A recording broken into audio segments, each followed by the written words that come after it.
Financial Survival Network, helping you to survive and thrive in the new economy. Get our complimentary newsletter at financialsurvivalnetwork.com. This is the Financial Survival Network.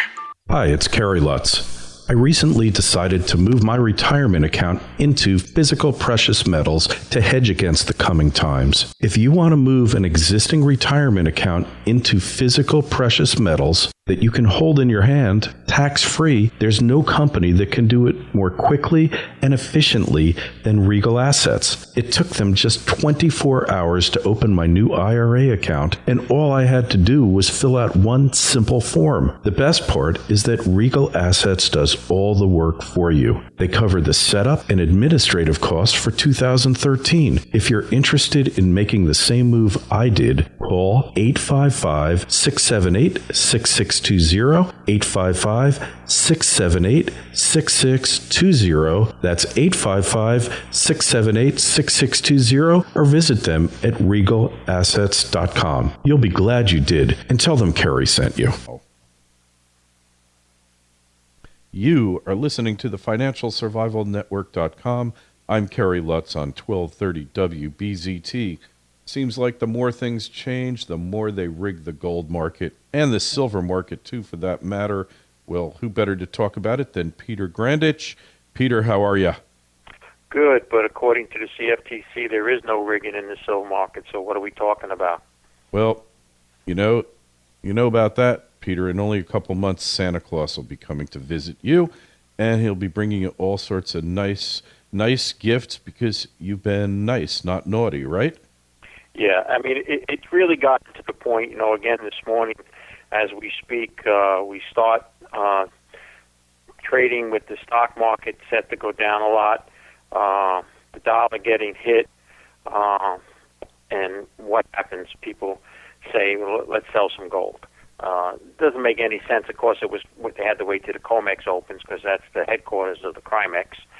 And then, of course, people realize there's no rhyme or reason in it, and we see physical buying because the physical market's up, and they take the paper market back up. But as soon as it gets anywhere near even, sellers just show up again, and it's getting to be a farce. And the reason I say it's a farce is, at least over the past several years, they hit it well. Now they don't even hide it. They come out at the worst possible time when no one in their right mind would sell gold at that hour, at that amount, and that strategy, and they just do what they got to do. And I think one of the reasons that the minority of us who see it and talk about it, we don't speak enough about is I believe they become so brazen because no one's really revolted against it. There's no group or media or anybody other than a small group like GATA who tries in vain to get the message across. And I think they feel they have a free ride at it now. Yeah, especially now they've been cleared by the CFTC. Nothing to see here. Move along. Everything's fine. And just the markets are pure. One thing, Kerry, I want to say is if you read the statement by them, it wasn't that they said there was nothing there. Basically what I got out of it, and I could be interpreted wrong, is they didn't have what they felt was enough evidence to make it into something. And I think that's a difference. When you look at it, I don't think everything is clear. They said there wasn't enough evidence. And, what is enough evidence? I mean, we all know what's been transpiring. We see the trading patterns. And I'll say this until, I guess they're throwing dirt on top of me and I'm in the ground, and that is every other conceivable market that we know of now has had clear cases brought about rigging. Everything, LIBOR, oil, soybeans, you name it, it has it. Aluminum. Why on earth do even people aluminum. Why do people somehow think that somehow the doors of the CRIMEX, it stops, it doesn't happen on the gold and silver pit? It's absurd to think that. Hey, look, I mean, it's like cop walks into a bank and it's being held up at gunpoint and he's eating a donut and he doesn't see the robber with a gun to the teller's head, and then he sees the back of some guy running out with bags of money and said, "Oh, did a crime just take place here? I didn't see anything." Come on. Well, look, but we have to unfortunately, grudgingly accept that this is the market that we're operating in, and there's just not going to be a significant change to it. The only good news is that there are things moving against those players. The most important thing is buying and selling really of gold and silver is moving to the Far East, where people are serious, physical, interested in the metals. And eventually, that market will overwhelm the Crimex. It will not be able to be the dominating player in this. And that's why, if you look, and if those can remember 10, 15, 20 years ago, when gold would get hit, it could literally stay down for a year or two after an assault. Now, at best, it stays down for weeks, and sometimes only days, and sometimes only hours. And that's because as much as they are still influencing the market, how long their influence lasts is very much drying up. Hey, and don't forget, interestingly enough, as bad as the economy is in the United States, gold demand in the form of jewelry is actually up this year, which is pretty remarkable. It hasn't happened in the past 4 or 5 years. I think you just have to take a step back and realize that, listen, something went up for 12 straight years. It went from under 300 to 1900. It corrected down to 1200, which in a very long cyclical look at any market would be considered a healthy correction. And now it's building its base to go up despite all the negative and not having the enthusiasm that the media would normally bring, because we all know they hate it. I mean, look, we've had this discussion before, but I'll say it again. 98 to 99% of the people that work in the financial industry don't benefit from the gold market going up. The same case is stands for those of the media that follows it and makes a living off of it. So you're just never going to have support for something that 98 or 99% of the people don't benefit from. So, I hear the frustration, particularly from retail investors, that why every day do they read negative stories and there's so few positive stories.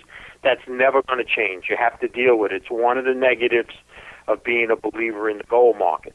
But the important thing to understand is, despite all of this, and we know it's coordinated, we know it's something that is trying to prevent a much worse problem from being known, they're losing their ability to keep it suppressed. And there will be a day when the lid finally blows and the physical market overwhelms the paper market. And, we're closer to that day than we were yesterday. And that's the only way we can keep going with ourselves in the gold market. And the other development is that the mining sector is a basket case, and that's going to cut production in the next few years. And that's going to further drive the price of gold higher. Well, you bring up a very good point, and again, this was missed because so many of us in these last 12 to 24 months have been beaten so hard over the head, it actually hurts that we don't really want to look and study things. And one of the things that I found interesting when you went through the World Gold Council's report was that the vast majority of the gold that came into the market that in the last 12 months came from the sales in the ETFs. And if those ETF sales didn't take place, gold production would have fell short to about 30-something% of meeting demand. So even if we don't see a big ramp up in buying, but just the selling of gold and things like the ETF stop, mine production has fallen so much and demand has risen so high, there is going to be a shortage. Now, the paper market creates a lure that somehow that's being met because people say to themselves, well, wait a minute, how can that be true, Mr. Grandich? Why is gold going down if there's such a difference between demand and supply? Well, that's what shorting and actually selling stuff down can do, and it can influence people's opinion. But go out there and ask all the people that try to buy gold and silver when it was plunging and still had to pay 30-40% higher prices than it was trading in the paper market, and that tells you that the selling was really false. It wasn't hardcore selling, it was paper selling. Yeah, and just last week or last month, 4.2 metric tons left the ETFs. And if there's no demand, where is that gold going and who's taking it? Obviously, there is huge physical demand for gold. And again, so we've heard this song before. We're seeing it again as we speak again, as we record this interview. And unfortunately, we'll be talking about it again in the coming days and weeks. But the important thing is, and what's really bullish at this point in time is that the momentum to the downside has been waned. And it's hard for people to see it, but we are building a very significant base. Let's not forget that silver's still above 20, and gold is above $1,300 an ounce. Those are numbers that not a few years ago we would have been very happy to be living with. And like I said, I think it's building a base, and I think we're going to see the surprises will be to the upside, not to the downside. Yeah, a huge breakout is definitely in the offing, and no doubt when it does occur, it's probably going to take silver with it as well. Oh, they're both going to go now. They're two intertwined. And silver does demonstrate at times some relative strength now. And so I just think, like I said, it's hard, but these type of things that happen today, especially if we can still finish on the upside today, despite that, even in the paper market, that'll just be another sign that things are ready to move substantially higher, not lower. Yeah, no doubt. And it is looking like it's stubbornly staying gold over 1,300. When it hit below 1,300 a week or so ago, then they announced, oops, we were wrong, tapering. I think it's got to stay a while longer. And what a shock that was, huh? Well, listen, my argument has been for many, many months now that even if there was what I would only call a temporary tapering, it could not last because the economy is that weak. People got so accustomed, and really the problem is, and I don't want to say the Fed's not at fault, but the real problem lies in Congress. There's been no fiscal management of any type for years out of Congress, the Senate and Congress. And the Fed can only do so much, even if you believe what they're doing is good for the economy. I don't, but there's only so much they can do. But to think that they were somehow going to just reverse themselves, pull themselves up, and interest rates go up a lot was a farce, a total farce. And I think the market got wise to that, and they recognize that, and they realize now that for now no one wants to go heavily short while they're easing, but no one's buying the program that as long as they're doing that, it's happy days and things are going to go up, because eventually, and this is what I keep telling, especially when I speak to retail investors, eventually the stock market resorts back to what it was originally set up for, and that's part ownership of companies that you could buy and sell on a particular exchange. And companies over time will do well if the economy is doing well and not so well if the economy is not.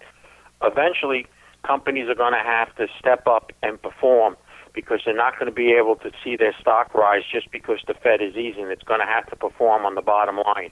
And we're getting to that point. That's why the stock market may not come crashing down anytime soon, but it's going to be very hard to expand here because you can no longer get expanded PEs because interest rates went as low as they can, and there's been about as much money that could be put into the economy without roaring inflation coming. So that's one of the reasons why the stock market is more likely in a trading range at this point in time. And yes, if for some reason we're wrong and the Fed tapers in a big way, it can come off hard, but I don't see any of that happening until next year, particularly with the new person coming in at the Fed who's Dove. I just don't see her grabbing control and suddenly tightening very hard. In fact, I see probably another attempt at some crazy QE type of easing that's supposedly going to help everything, and Wall Street might even get a lift temporarily from that. Hey, and let's face the fact, they were never going to change direction in a major way with a transition at the top of the Fed. They couldn't do it, even if they wanted to, because the one thing they want is the appearance of stability, and by basically changing direction right when the new person's coming in, that could really lead to a major disruption in many markets, not just at home in the U.S., but around the world. So by continuing the policy, no matter how ill-thought and ill-wrought and ill-conceived it might be, at least you have consistency. The new Fed chairman settles in, gets his or her feet under the desk, and then they can go about setting their own path. So the concept that somehow they were going to taper before Bernanke left and the new person came in, I just never believed, Peter, that it was going to happen. I agree with you. So here we are, more of the same. more rigging, and the more things change, the more they rig the gold market. And it's really that simple. It very is, and unfortunately, it's hard to take and hard to swallow because those of us who are long and bullish on the gold market are in a very, very small minority, and it gets lonely because you don't see the support both in the media and supposedly colleagues that you work with and all who are caught up in the don't worry, be happy crowd that lives on Wall Street. But our time is coming, and let's not forget we've had 12 good years. Would I give up 1 year or two for another 10 good years? Yeah, I think I would. Hey, and on that note, Peter, Grandich.com, Grandich.com, and of course, you can always find links on the financialsurvivalnetwork.com. Newsletter is back out in circulation.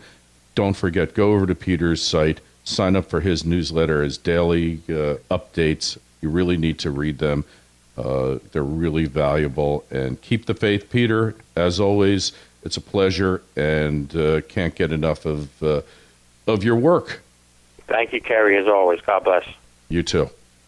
Hey, if you're a coffee connoisseur like me, you need to try an amazing new roaster out of L.A., Tonks Coffee. These guys are fanatical about delivering the best beans in the world. They source directly from the growers, roast it, and ship it to you within 24 hours, so it's the most fresh coffee you've ever tasted. Every 2 weeks, you get a new batch of incredible beans roasted to perfection. If you're hitting a cafe most mornings, this is a much better and more economical way to get great coffee. Tonks is by subscription only, and they're offering you a free sample. Use the URL tonks.org/liberty. That's TONX.org/liberty. Get some for yourself or send it to someone you know who appreciates the finer things. Tonks.org/liberty. Again, TONX.org/liberty.